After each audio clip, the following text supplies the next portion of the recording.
Good, happy Monday morning, May 3rd, 2021. I'm Riley King. Welcome to this Monday morning edition of the Riley King Newscast, right here on the Riley King Network. I hope you all had a wonderful weekend. My weekend was good, and now on to a new week ahead of us. We have a lot of news to get to this Monday morning, but first we're going to begin with a look at your weather. The weather right now is cloudy, 52 degrees. Chance of rain today. With more on that and with a full weather forecast, let's go to meteorologist Kevin Scrippa with that full weather forecast right now.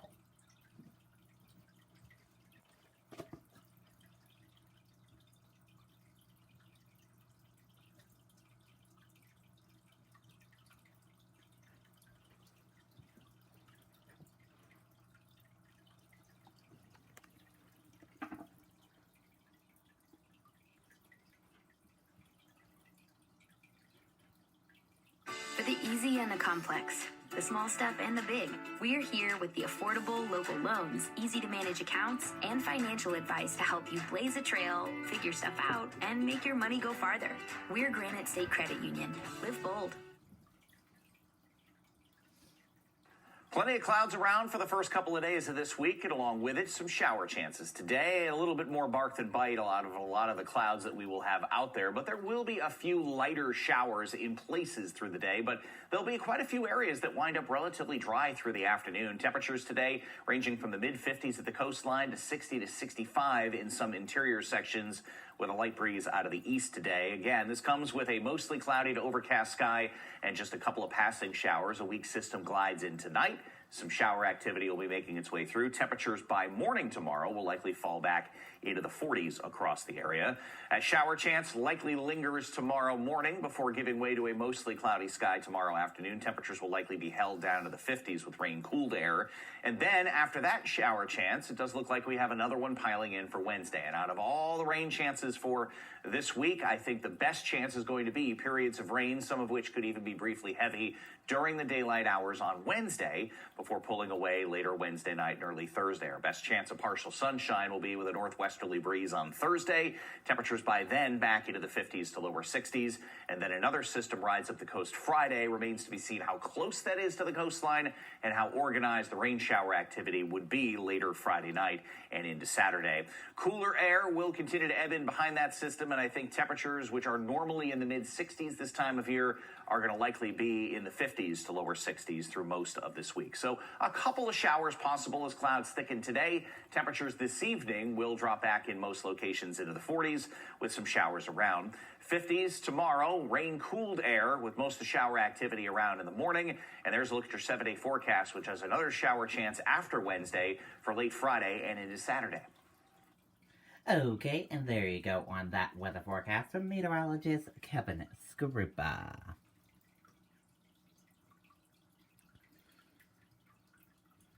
And now let's take a look at traffic right now. And here's a check of those roadways for this Monday morning. And Henniker, smooth sailing. Hopkinton, smooth sailing. Bow, Pembroke, and Concord, all smooth sailing. Boscawen and Canterbury, smooth sailing. Chichester, smooth sailing. Epsom, smooth sailing. Northwood, smooth sailing. And Lee, smooth sailing with some medium pace traffic. In Durham, smooth sailing. Rochester, smooth sailing with a little spot of medium pace traffic. Somersworth, smooth sailing with a little spot of medium pace traffic. And Dover, smooth sailing with some medium pace traffic. Newington, smooth sailing. And Portsmouth, smooth sailing with some medium pace traffic. Portsmouth and Tumain, smooth sailing with some medium and slow pace traffic. Rye, smooth sailing. Northampton, smooth sailing. Hampton, smooth sailing with some medium pace traffic. Seabrook, smooth sailing into the border of Massachusetts. On 101, all smooth sailing on 101. Great ride on 101 for this Monday morning. Around the Manchester and Hooksett area, smooth sailing. Bedford, smooth sailing with a little spot of medium pace traffic. Amherst, smooth sailing. And Milford, smooth sailing. Merrimack, smooth sailing. Nashua, smooth sailing into the border, Massachusetts. Nashua, Milford, smooth sailing with little spots of medium-paced traffic. Derry, Londonderry, Windham, Salem into the border, Massachusetts, all smooth sailing. And we have an incident. Right lane is blocked due to an accident on Everett Turnpike northbound at exit 13 US 3 South River Road. And now let's take a look at your traffic cam. Here's a look at your traffic cam. Roundabout in Derry, New Hampshire, as you can see. And a few cars there near the roundabout area. And that is a look at your traffic for this Monday morning.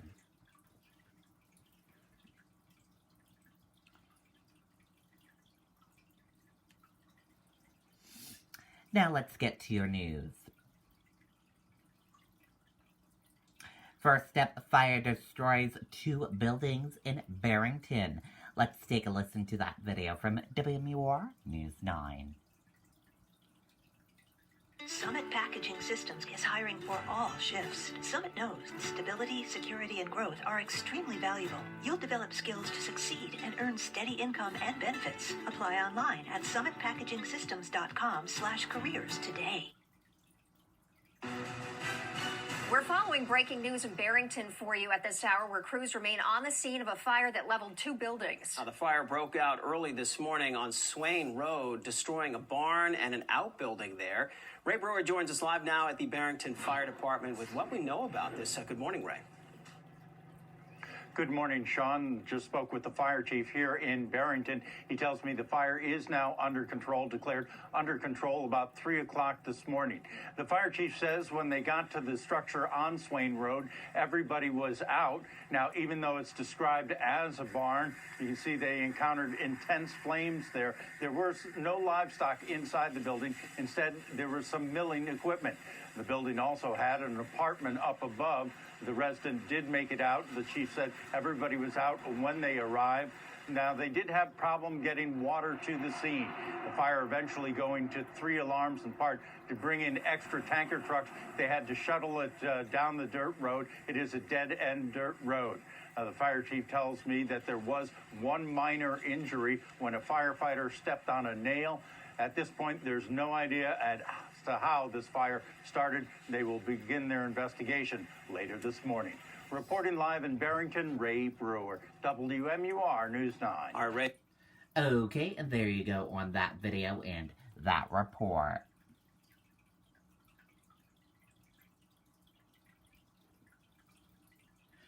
Three state-run clinics held to administer Johnson & Johnson vaccines on Sunday.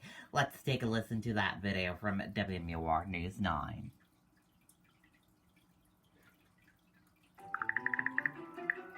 Their reviews? Our reviews. I'm so happy. Find out what we're all about at adamvroofing.com. The old Sears building at the Steeplegate Mall in Concord serving as one of the 3 vaccination clinic sites today. About 4,500 doses of the Johnson & Johnson vaccine available by appointment. The Sunday clinic's the first state-sponsored events to begin using the J&J vaccine again. The Centers for Disease Control and Prevention and the Food and Drug Administration recently lifting the 11-day pause on administration of the Johnson & Johnson vaccine after a panel analyzed the risks of developing rare blood clots after receiving the vaccine. The clots occurred in 15 cases, all women, of the nearly 8 million Johnson & Johnson shots administered in the U.S. Dr. Donald Reep with St. Joseph's Hospital says people should be confident in this vaccine. I think we have a better understanding of, how frequent those complaints and problems are, and that now we also have an opportunity to tell not only the patients but the providers that take care of them what symptoms to look for. Everyone getting the shot today was given both a printed and verbal warning about potential complications. 2 other clinics were also held today, one in Nashua, the other in Newington. Now, if you missed these clinics and you still need to get your vaccination, you can schedule your appointment through the state website. In Concord, I'm Nicole Lally, WMUR News Now. Okay, and there you go on that video and that report.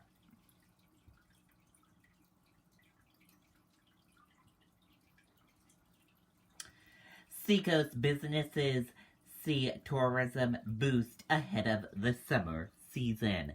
Let's take a listen to that video from WMUR News 9. Their reviews, our reviews. I'm so happy. Find out what we're all about at adamvroofing.com. Memorial Day weekend is fast approaching, and businesses along Hampton Beach are gearing up for what they expect will be a very different summer this year compared to what they experienced last season.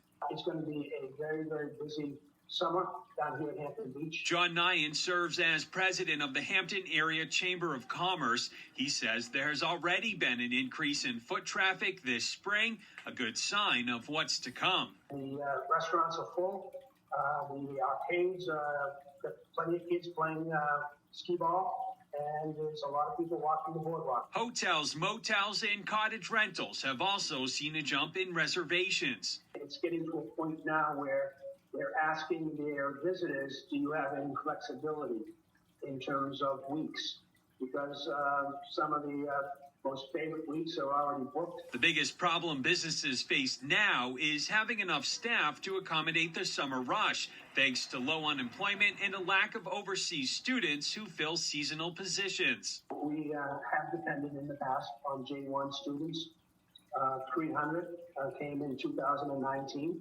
That's a lot of jobs to have to replace. And now this coming Friday, the state will no longer mandate COVID-19 restrictions, but Nyan says he expects that some stores and businesses may keep their own guidelines in place for the summer season. Reporting at Hampton Beach, I'm Tim Callery, WMUR News 9. Okay, and there you go on that video and that report.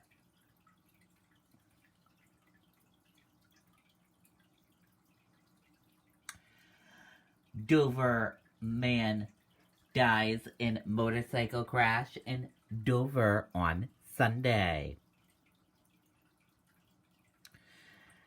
At intersections of Washington and Chestnut Streets, a motorcyclist died on Sunday morning after a crash with a car in Dover. Officials said they were called to the intersection of Washington and Chestnut Streets just after 11 o'clock a.m. A driver attempted to make a turn onto Chestnut Street and pulled in front of Chester Yang, 44, of Dover, who was on a motorcycle, according to officials. Police said bystanders rushed to aid Yang, who was brought to Wentworth Douglas Hospital, where he died. Anyone who witnessed the crash was asked to contact officials at 603-742-4646.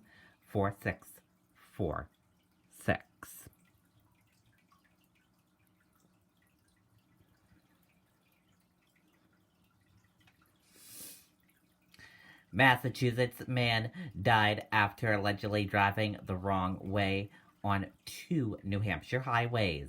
Let's take a listen to that video from WMUR News 9. Summit Packaging Systems is hiring for all shifts. Summit knows stability, security, and growth are extremely valuable. You'll develop skills to succeed and earn steady income and benefits. Apply online at summitpackagingsystems.com/careers today. Just into our newsroom, a Massachusetts man is dead. Investigators say he drove his car the wrong way on 2 highways in New Hampshire. A trooper first noticed 39-year-old David Hartenstein driving north in the southbound lane on I-93 in Salem just before 2 o'clock this morning. Troopers set up roadblocks to try to prevent other cars from colliding with the wrong-way driver. They tried to stop Hartenstein numerous times by deflating his tires, all to no avail. They say Hartenstein continued to drive the wrong way on Route 101, headed west on the eastbound side. Police say the driver then veered off the road in Candia into the woods. They later found his car. He was pronounced dead at the scene. Okay, and there you go on that video and that report.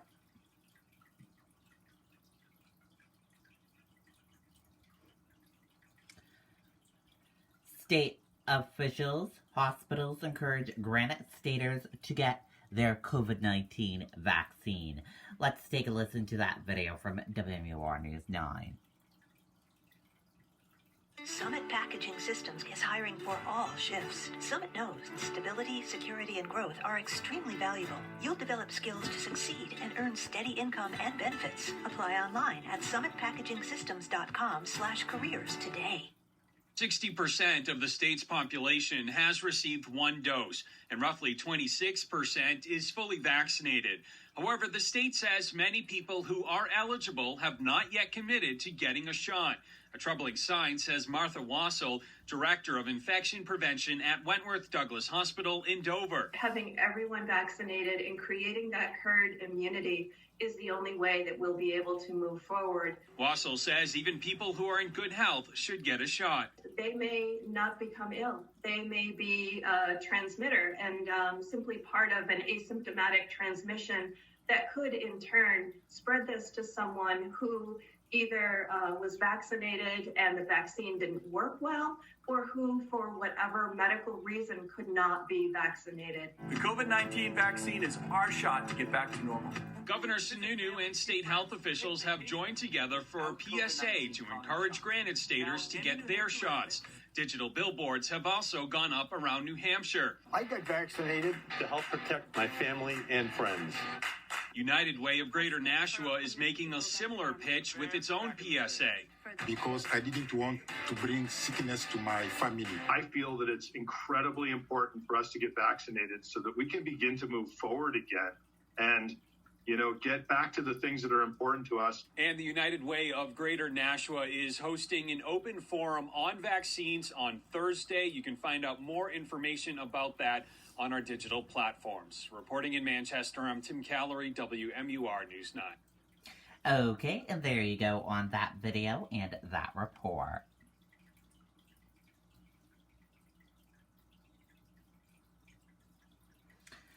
One more New Hampshire resident dies of COVID-19. Current cases continue to fall. Let's take a listen to that video from WMUR News 9. Also, the number of hospitalizations are down. Their reviews?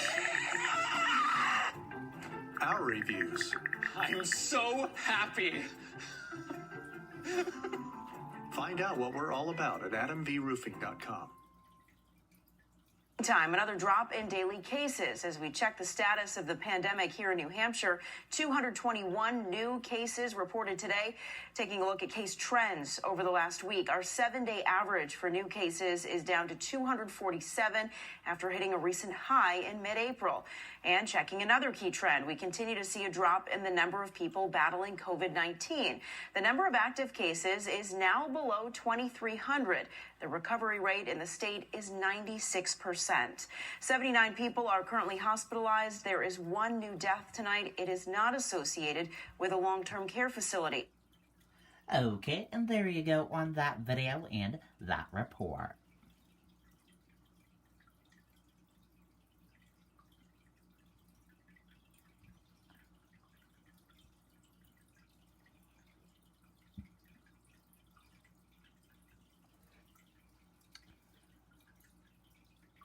Food and beverage industry businesses able to apply for up to $10 million in pandemic relief.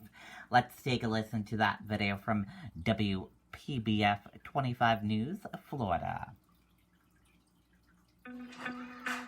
It's in your nature to be busy.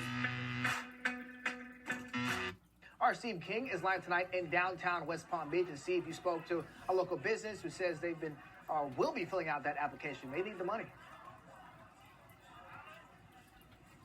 Shane, I spoke with the owner of Lenora's restaurant here in downtown West Palm Beach, and he says They'll be applying for $1.7 million through the Restaurant Revitalization Fund once the application becomes available tomorrow.